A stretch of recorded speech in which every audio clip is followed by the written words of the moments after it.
So I went on a couple of channels and I spoke about a near-death experience that I had after I'd had some surgeries, and this was several years ago. And I just had another really big experience. Um, yeah, I've debated whether I want to talk about this yet, but this January I was in the hospital with meningitis, and I don't want to say that it's a joke because it's not a joke. But it's just so incredibly rare to see this in the medical community. And anytime that someone has symptoms with that might correlate to meningitis, red flags go up, like you treat it immediately. Um, I was fine. I was talking to a couple of friends on the phone, and all of a sudden I started feeling really horrible, very feverish. I couldn't think straight.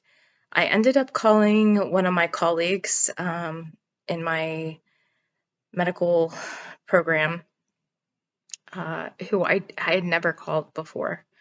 And something just told me to call this person, and I did.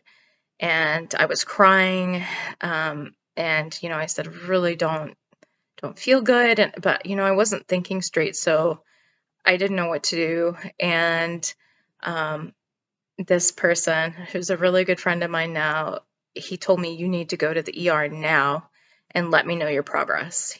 Go to the ER. He wasn't in town, but he was there during every step of the way, checking in on me, and um, just was an angel, really.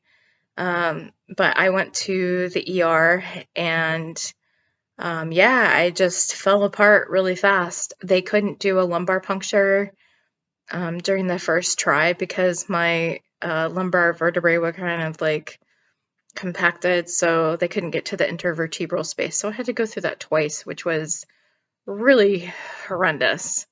At one point, like it was like a disco party going on in my vision, like strobe lights, so much pain. I felt like my head was being crushed by um, one of those huge, massive trucks.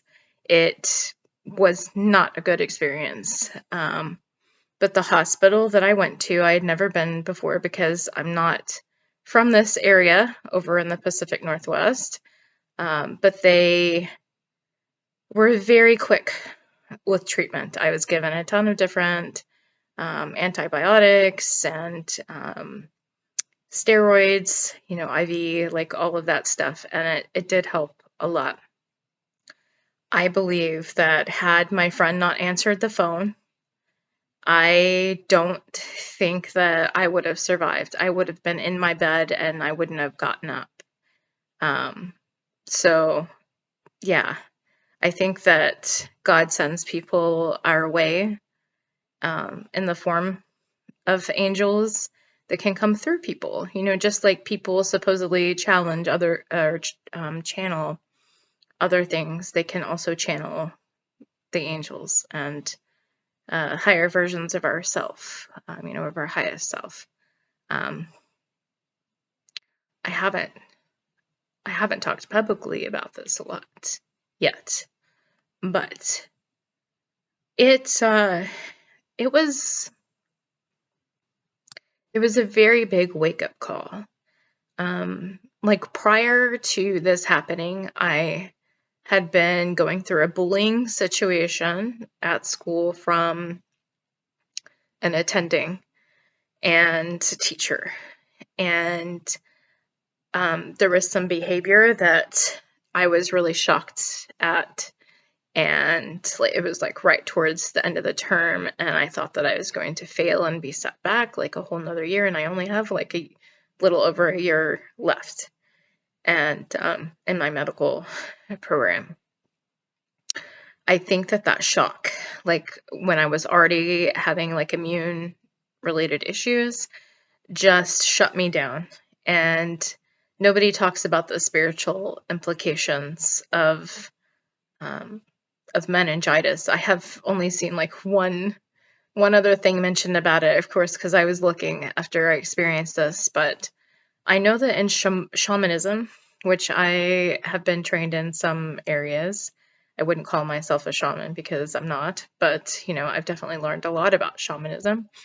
There's the initiatory process where you go through death, and these can be a literal death, like this, like meningitis, where you're shut down and you come back, or you go through dark nights of the soul that feel like utter death. I mean, just the darkness. And it is my belief that you have to go through some of these periods in life to step up to the game. I mean, depending on what your life path is, will dictate what kind of these experiences that you will have, but it's part of the soul. Every time that I've had a close call and the near death experiences, when I come out of it, there's a long period of integration. Like, um, I'm still integrating. It was quite traumatizing, and it happened so fast that I'm still trying to process it. And there was I I don't even know like how I picked up my phone, and I was like texting. I'm not really aware, of much that I was doing, but like in between treatments and stuff, I sent an email to one of my favorite people in the world, who's an amazing professor. She teaches immunology, microbiology, and hematology. And I sent her this weird email about B cells and T cells. And I'll have to just read that another time, but it was pretty crazy sounding, and I had to tell afterwards that I'm sorry. I was like, my brain was being crushed. But yeah, so I just went through a huge shamanic death, and it felt like a total reset, a reset of my brain, of my nervous system, and of my way of being. And I can no longer not take care of myself. I did shove myself back into the school program a week after I got home from the hospital, and that was not wise. But with our school program, if you miss too many clinic shifts, then you fail the clinic shift, and that would prevent us from moving forward. And for whatever reason, I'm just so stubborn and set on graduating with my cohort, with my class, and to be done. Also, my family is currently on the other coast, so I'm trying to get back. But yeah, this was a little bit of a ramble, and when other details come up, I will talk about it. But meningitis it's rare, and it's weird, and it will ravage your body, mind, spirit, and heart like very quickly. And it forces you to surrender everything. I said all my goodbyes.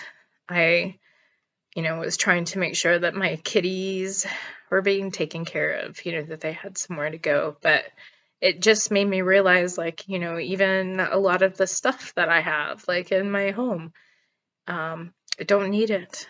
There's a lot of excess baggage physically, psychologically, emotionally, energetically that is just not needed. And I was just ready.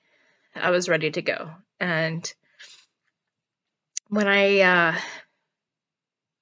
realized I'm still here, I'm alive, I felt liberated, just so much lighter, just happy to be here. But it also left me with that creepy feeling of just, at any moment in time, like life can be very unpredictable, and to have things set as much as possible, for those times, because it just makes it easier. And it also made me realize, how, like, what in life brings me joy, true joy, and what doesn't. And I've started to distance myself from people and situations that were draining me. And yeah, like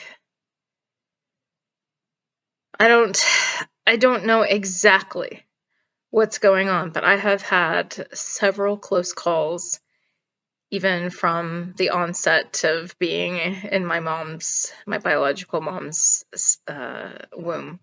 And I'll talk about that maybe in the next video. But yeah, several reset times. And one could argue that it's a walk-in situation. And I really believe that a lot of the walk-in situations that people talk about are more of our higher selves stepping in.